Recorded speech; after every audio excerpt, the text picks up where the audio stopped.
Letters of John Nelson Darby, Volume 2, Letter 568 to 242 G, of 1031. p. 373, G, C. Brockhaus, from the German. Dear brother, you will be pleased to hear something of the Lord's work in these distant lands. But first a word as to Dash. I am full of hope about him. He is open, and loves his family, and that is a good deal.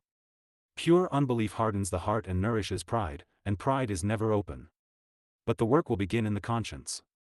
If the head thinks it is always skeptical, can be nothing else, because it is altogether unable to comprehend God. He would not be God if human understanding could measure him. God sets the conscience in activity in its true position through faith alone. We are subject, and acknowledge God in his transcendence. I do not believe that his conscience is asleep. I do not say that it is brought into the presence of God, but I am full of hope that the grace of God will do it. I remained some months in New Zealand, and God has, I doubt not, blessed the visit. But I feel that I have left my work unfinished, only I could not stay there longer. New assemblies have arisen, and the old ones are confirmed and increased. But there was more still to do. Now the condition of things is quite peculiar. Brother Deck, long known and loved, had, through various circumstances, fallen under the influence of Bethesda.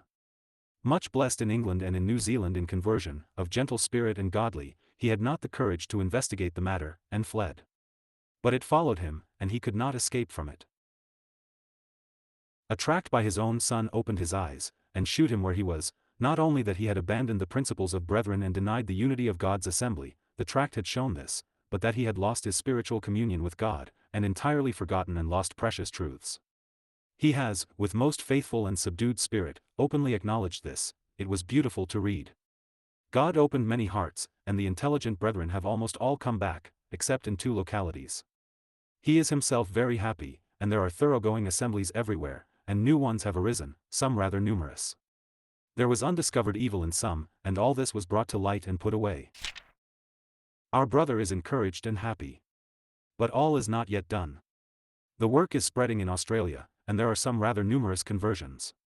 After 31 days at sea, by Fiji and the Sandwich Islands, and 5 days and nights upon the railway without leaving the carriage except for meals, and not that always, I came as far as Canada to attend a conference. It was numerously attended, and the Lord's presence was abundantly discerned. Many fresh brethren from the United States were present, and had never experienced such blessing. There was liberty in the Bible readings and they were full of blessing. All have returned blessing and praising God, and we hope that an abiding blessing will flow from it. Not that because there is blessing there may not be conflict upon the path.